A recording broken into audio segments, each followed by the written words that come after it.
In this episode of the Exploring Information Security podcast, what is a Certified Information Systems Security Professional, or CISSP?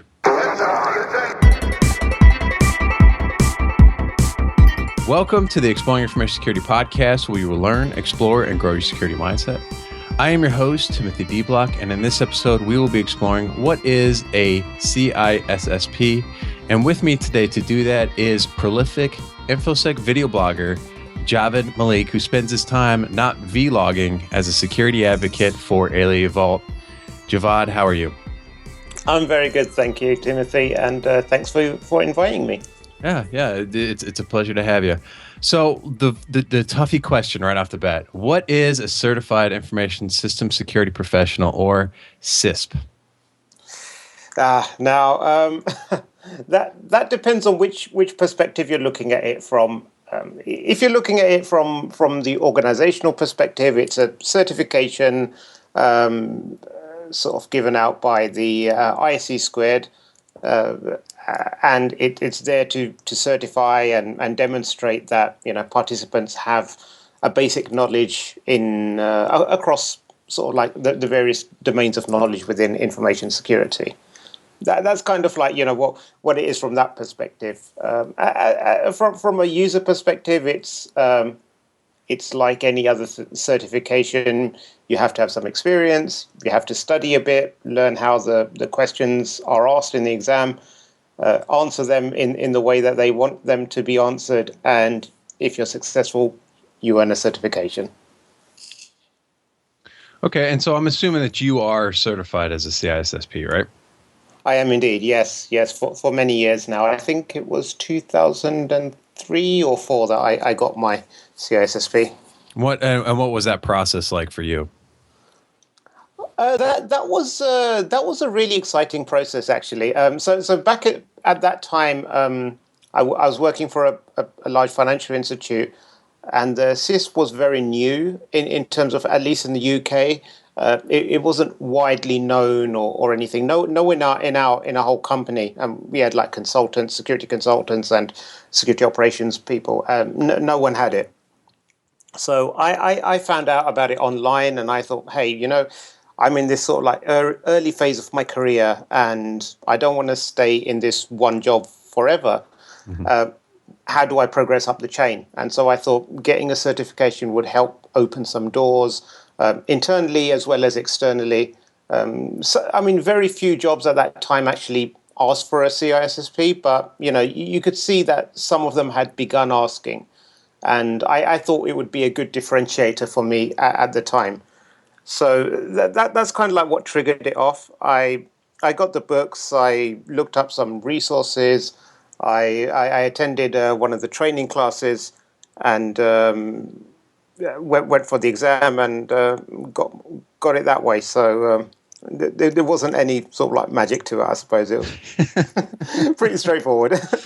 Yeah, well, and it's everywhere now. You mentioned it not being very rare, and everywhere I look now, it's just all over the place. It's not necessarily required, but it is at least preferred on job postings.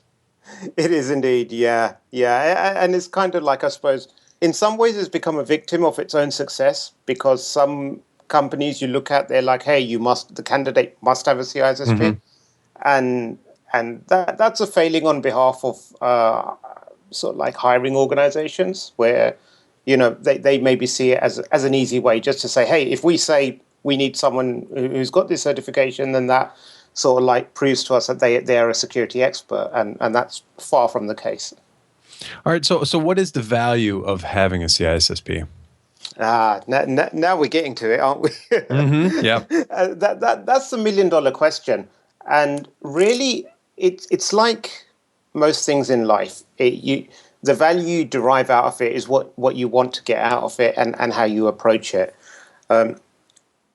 If you just go and get the cert and then carry on with your day job, you can argue that, hey, it's not adding much value, especially if you're like, you've been in the industry for a number of years. If you've been in there for 10 years, and you're probably more on the maybe the technical side as opposed to the management side, or you're doing more coding as opposed to governance and stuff, then maybe the value that one could perceive is limited.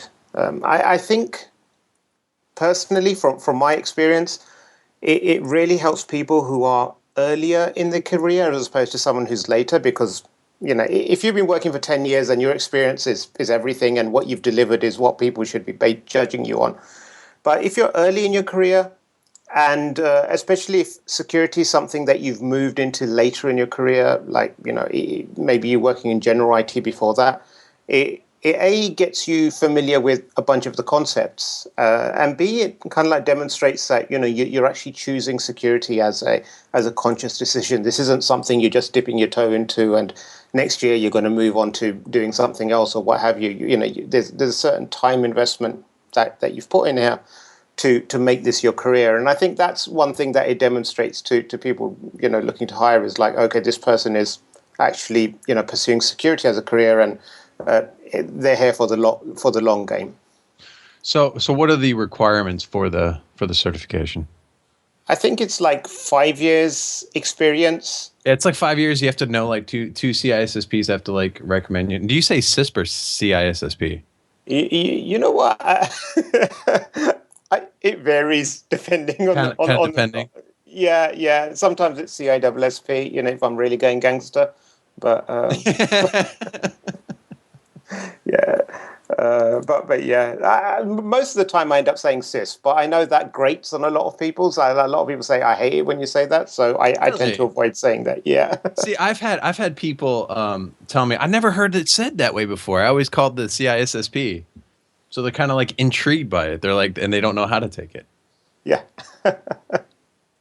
So what you need is a minimum of 5 years full-time security professional work experience. I think a minimum of two of the domains. And I think there's some stipulation. If you've got a higher college degree or a university degree, it can drop down to 4 years instead of 5. So that's like kind of like the prerequisite. If you don't have that year's experience, you can still go and take the exam. It will be a CISSP light. It won't be a full-blown CISSP, but it will be like you've done the exam and you've passed it, but because you don't have the full experience, you get something that notes that it's a limited sort of edition kind of CISSP. And I think that then gets upgraded once you've completed your experience. Yeah, I think that's more, from what I've read about that, it seems to be more like for college students coming out of college that want to go into security. Yeah, that's right. Yeah. So is this certification a benefit for tech people, or is it more of a benefit for like a management leadership type role? So primarily, when you look at it's infamously the subject material is called as an inch deep and a mile wide. So it covers a breadth of security topics, but doesn't go into great depth in any one of them, which makes it kind of like an ideal candidate for more the management side or the hands-off consulting or governance, that kind of role. Tech is a far more sort of like focused discipline, and you get very few people who are just very broad tech generalists. Like they learn certain skills and they tend to dive deep into it. I suppose there's benefits. I mean, tech people, if you're working especially in large companies, sometimes you're so siloed and you're working on one thing. Something like this can be good in that it gives you that breadth of experience, that exposure very, very quickly. But overall, I'd say it's probably more for the governance and management side of things. Okay. So, and one of the things that I think is a theme that we're kind of talking about is that this is like a certification. It's like any certification in that it's really more for getting an opportunity or learning a little bit about another area of security, and it's not the end all be all. So like I've started studying for the CISSP, and I feel like it's more of like a structured format for studying different areas within information security. I mean, I already have a pretty broad background, but being able to have it in like a structured format, I think helps me. Like it's not an end all be all. It doesn't mean that you're like suddenly a security master. Oh no. I don't think anything, especially within security, is the be all and end all. Anyone who claims to be a security master is normally lying. So what we see typically is, I mean, I see information security as a discipline is kind of a bit like medicine, in that there's lots of different specializations people go into, and they vary greatly. So, like, a heart doctor or a heart surgeon is probably very different from someone who deals in skin conditions. I mean, they both can be experts in their area, and they're both sort of like medical professionals. But the actual skill set and the knowledge you need, it varies greatly, and ultimately they never save their patients. They're going to die anyway. So security is very similar. We can't stop data being breached eventually on a long enough timeline. And there are very sort of like specialized areas within that. So someone could be, very technical or very focused on some areas. Someone could be more of a sort of like a generalist. Someone can be more of a strategy person. Someone can be more of an architect. And these are very different skills. And no one certification or education plan can give you all of that. All right. So what does it take? And you've kind of touched on this a little bit as far as the studying for it, but what do you feel is the best way to go about getting certified? For this, it's a lot of it's quite a common sense kind of certification, in that if you've worked for those 5 years or more in the industry, you'll have a good grasp on a lot of the topics that it covers and touches upon. The other thing is sometimes you can get like where people kind of like fall down a lot of times is they're just not very good at performing within an exam environment, and that's, some of it's down to how their education is or how many exams they face growing up. I mean, it's a multiple choice exam. So if you can find sort of like sample questions in some of the books or some on-site websites, I'd say going through them and practicing the exams and getting familiar with how the questions are structured and getting used to answering in that way would go a long way in actually getting the certification. That's what I found the most useful myself. Yeah, so and that's one of the things that I'm finding too, is that there's like everyone talks about the questions. Can like not going into actual details of questions, but what can you kind of dive into that a little bit more about the questions and how like they seem unique to that exam? Yeah, so the questions are, and they may have changed them now, but I gave the exam many years ago, but some of the questions were really designed to test your understanding of the question itself. I think that was the most challenging part. Once you actually understood what the question was asking, finding the answer was easy. So sometimes there would be like double negatives within a question, or it would be just like a really weirdly worded way of putting across a question. So I'd say, again, if you're looking at these, the official books or some websites that give you the sample questions, you can get an idea of how it's structured. Because that if you're used to seeing the questions and understanding them quickly, then you can breeze through exam. But you know what I mean.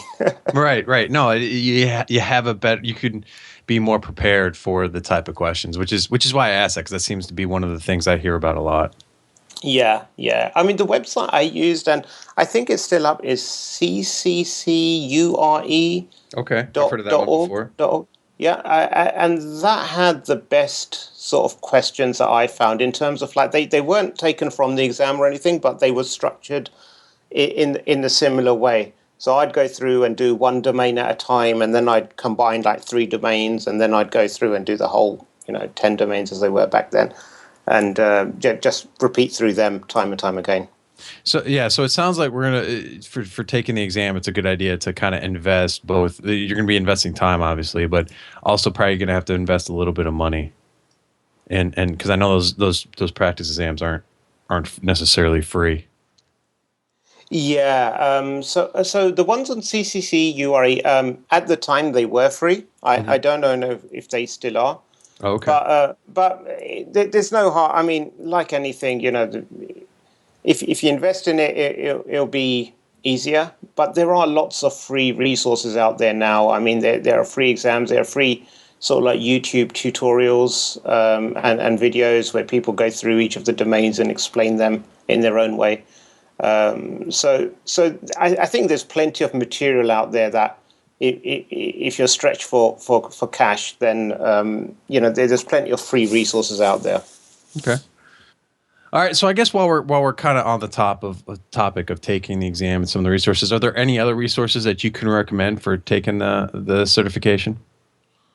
Or any kind of strategies even for the exam itself? So I think the strategy is like, just pay attention to the questions, and I suppose I'm laboring the point, but I think that was the most important thing for me. The other thing is like, probably not so much for the exam, but just generally when you go through a particular domain or area, try to relate it back to your day job or potential job, and say, okay, how would I apply this in the real world? Because it is a very much an academic kind of exercise. It goes through a lot of the domains all the domains go through the subject matter in an academic format. But you can take each one of those ones and you can say, okay, how does this actually work in real life? Or, how can I apply it in my day job? What can I take from here, and how do I bring it to life? About a year ago, I published a very short ebook. It was just like 99 cents or something, but it's called the CISSP Companion Guide. And basically, it's not really to pass the exam, but it actually addresses the domains and overlays my own personal experience as to like how it actually works in real life. Mm-hmm. So whereas like we might have asset security, and the book says, oh, you must classify all your assets and do it this way, this way, this way, and I'll be like, well, okay, that's great in theory, but in practice, when you work for a very large multinational, say like company, like a bank or something, that just doesn't happen. So what you can do is like maybe group them into bulks of really high critical assets and then hope for the best for everything else. So it's that kind of like anecdotes and what have you that I try to bring it to life, and that's what I personally found most useful. And I recommend other people try to do that as well, so that you actually gain real value from learning this stuff. Yeah. So it sounds like you kind of want to have a little bit of experience within the security space. Yeah. Or it's it's very beneficial for having that kind of experience. Exactly. Yeah. And so what was that? It's this. What was the name of the book again? It's called the CISSP Companion Guide. Okay. And then there's a subtitle. I can't remember. It's a long subtitle. It's like facts and made up stories around the 10 domains of security. So just go search for your name on Amazon.com. Yeah, exactly. You'll find it. Okay. Is there any other resources that you can recommend? There's not much else really out there. I mean, there's not a great deal to it. I mean, there's the official guide, and you can get sort of like the outlines and what have you. Mm-hmm. There's some, and then it depends on how well you learn. I think I saw some of Sean Harris's videos on YouTube for free. But I mean, her books are really good. They go into a lot of stuff in detail. So I guess it's some of it's how much do you want to learn about security, and the other part is, are you just learning this to pass the exam? And if you just want to pass the exam, you can get the official CBK from IC squared, and that will do the job. But if you get something like Sean Harris's book, then you get a lot more sort of like meaningful content, I suppose. Yeah, the only thing I can see with that one is that they just updated the certification back in March of 2015. That's right. Yeah. Yeah. So I don't know if too many books out there right now. Although that might be a going. I've heard that that's still got, like, at the very least, it might have like sample questions in there. Yeah, exactly. And the domain changes didn't really change the content a ton. A lot of it was just reorganization of it, and there's some some newer technology stuff, but basically it's still the same. Right. Okay.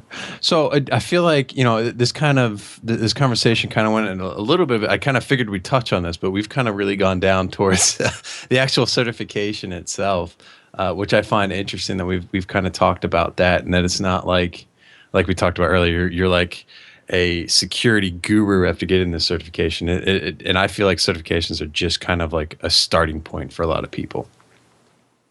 Yeah, absolutely. I mean, they are literally a starting point. And, I'd say before taking this or any certification or even higher education, given how expensive they are these days, I'd say, you should have an idea in your mind as to what your plan is and how you're going to leverage it. ISC Squared or any certifying body or your boss, no one is going to help you leverage your skills other than yourself. And I sound like one of those life skills gurus now, but but it's like there are different paths to achieving success within your chosen profession. And there are plenty of examples of people that have gone through a formal education, gone through certification, and they've got multiple certifications. You look at their email signatures, but that's the route they took, and they ended up very successful. And just as equally, there are plenty of examples of people who've just like been school dropouts, who are working normal jobs, but then they found a passion for security and they worked it in their own time, and they ended up getting very good jobs in information security, and now they're doing very successful. Mm-hmm. There's no kind of like one correct path for everyone. And it really, depends on what your own personal skills are and what your own ambitions are. And if you can try and map that out to a degree, then you'll find a lot more value from doing a certification or not, or however you want to do it. Excellent stuff. That's good stuff. What would you like to plug? You're obviously on Twitter at J4VV4D. You're also on YouTube.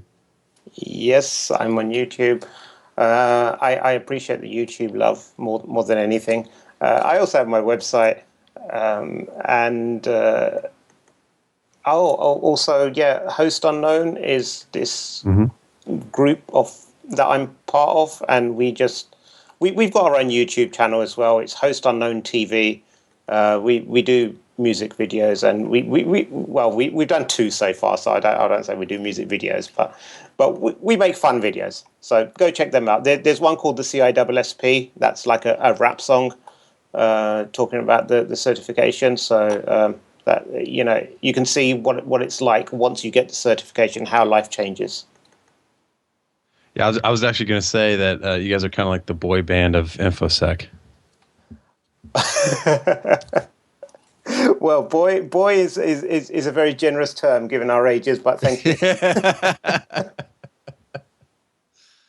All right. Well, thank you for joining me to discuss what is a CISSP. Cool. Thanks, Timothy.